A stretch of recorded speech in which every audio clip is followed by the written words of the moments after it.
KNR. Moments in current affairs proudly brought to you by Keith Ngesi Radio. Radio according to you, and definitely radio according to Disability Awareness Month. So, the post office has asked the government for an 8 billion rand bailout. A few years ago, the post office was awarded 2.9 billion, which was used to settle loans and pay suppliers. Its CEO says it will use the funds to pay its historical debt and for its turnaround plan. The reason we want to use this money for is primarily set the post office on a path to sustain itself, though we have a lot of historical debt, said Unomkita Mona. Hey, Agumanu Pelo out. Now I'm telling Pelo out, guys. Chini. So, the latest information on the Mayfair kidnapping. So, let's take a look at the latest available information. There is still no word on the schoolgirl kidnapped outside the school at gunpoint while waiting in line to be sanitized and screened on Wednesday morning. Police have been tight-lipped about the kidnapping. While police have been tight-lipped about the recent kidnapping, the following information from the scene has become available. Here is the latest information available on the kidnapping. The girl is a daughter of a wealthy foreign national who owns a hotel and several other businesses in the area. There is confusion about the age of the girl. Local councillor Ricky Nair told media that the girl is 9 years old, but the education department has her age at 11.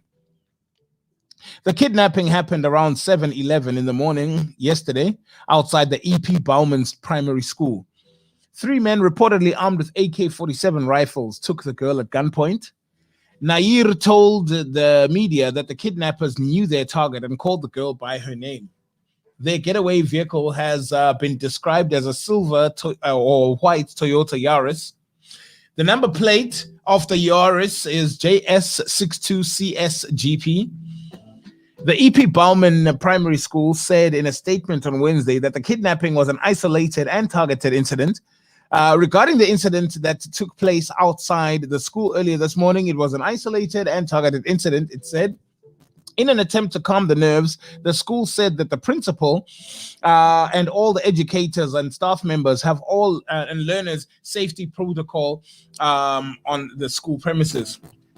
According to media reports, concerned parents, in fact, gathered outside the school on Wednesday after the news of the kidnapping broke.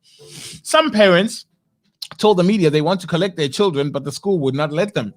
The school said from the district and the police, including security personnel and CPF, monitored the whole situation at the school on Wednesday. It furthermore said that safety and emotional security of the learners are the priority of the school. Very sad when a young girl like this becomes the bargaining chip between people who just want to get certain things done and don't care at what expense they get these things done. Very, very sad indeed. The Western Cape is the most gang-infested province in South Africa. So when President Cyril Ramaphosa launched the anti-gang unit in November 2018, there were feelings of relief. But now it seems the unit may have been something of a gimmick ahead of the general election, with officers expected to tackle organized crime without proper resources. Towards the end of 2018, roughly 6 months before the general election was held in South Africa, President Cyril Ramaphosa threw his weight behind the anti-gang unit, the AGU, launched in the Western Cape. The strategy was necessary given the prevalence of gang-related violence in the province. Children are often caught at the crossfire and left wounded or dead in the gang shootings. Then there are the high-profile incidents. On the 30th of October 2018, just 3 days before the unit's official launch, Advocate Pete Mihalik was assassinated outside the school in the Cape Town suburb of Greenpoint, underlining just how brazen organized crime has become in the Western Cape. Mihalik had been representing several underworld suspects. It was the immediate aftermath of his murder that the AGU publicly announced. The November 2018 edition of the South African Police Service magazine featured its launch, a visually impressive event that involved the vehicles being handed over and an air unit display. Among those present were Police Minister Bheki Cele and President Cyril Ramaphosa, who, by the way, turned 69 years old yesterday. A First National Bank manager in Johannesburg has been released on 10,000 Rand bail after she was arrested for allegedly defrauding her employer of 4 million Rand. Gauteng spokesperson for the Directorate of Priority Crime, the IPID, Hawks, Captain Ndivuo Mondamo, said Zandile Sbiya was released on bail by the Palm Ridge Specialized Commercial Crimes Unit. It is alleged that between September 2019 and August 2021, Newtown's First National Bank operations manager, Zandile Sbiya, who is 39 years old, fraudulently processed the forex payments with international banking center systems, transactions, and transferred approximately 4 million Rand into her bank account. Through the FNB forensic analysis, the matter was referred to the Hawks Serious Commercial Crime Investigation at the Johannesburg office for further investigation. An extensive investigation was conducted, which granted a warrant of arrest issued for Sbiya, apparently.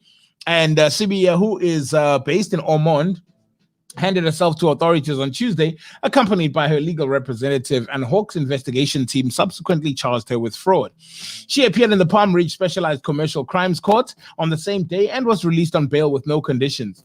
The case was postponed to January 18 for docket closure or disclosure.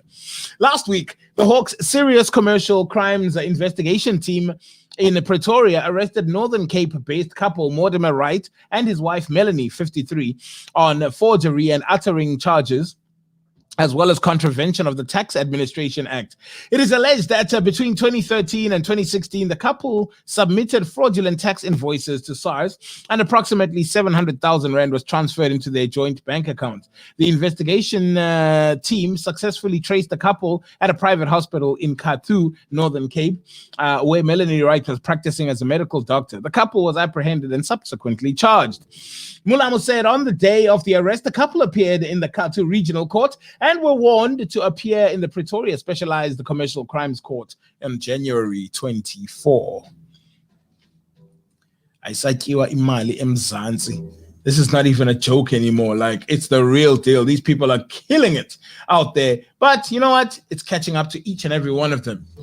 Police are investigating the exact circumstances of the deaths of 3 people killed due to an illegal connection at Greenville in Alexandra. Joburg City Power said that a fire started after a makeshift distribution board box blew up. Greenville is an informal settlement that has been using illegal connections for years. The fire ripped through small spaza shop in Greenville. Residents who wanted to remain anonymous said they heard a blast coming from the direction of the shop. When the rest of the community realized what had happened, they attempted to break through into the shop to try and save the 3 men inside, but the bars were installed on the roofs, windows, and doors meant to protect them from thieves prevented them from being saved.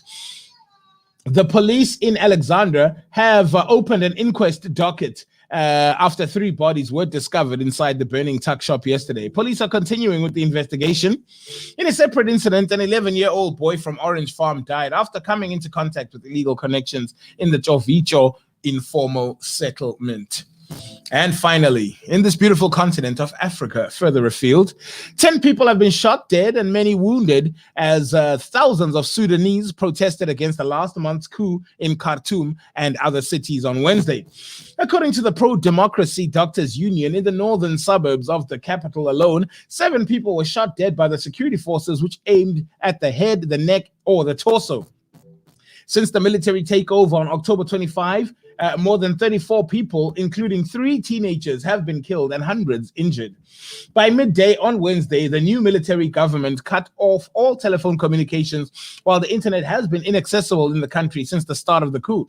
This affected mobilization, which eventually affected the turnout of the protest. On October 25th, General Abdel Fattah al-Burhan reshuffled the deck in a transition that had been shaky for months. He removed almost all civilians from power and put to end a sacred union formed in 2019 by the civilians and the military. In this country where there are more than 250 demonstrators, he died during the revolution that overthrew the dictator Omar al-Bashir in 2019.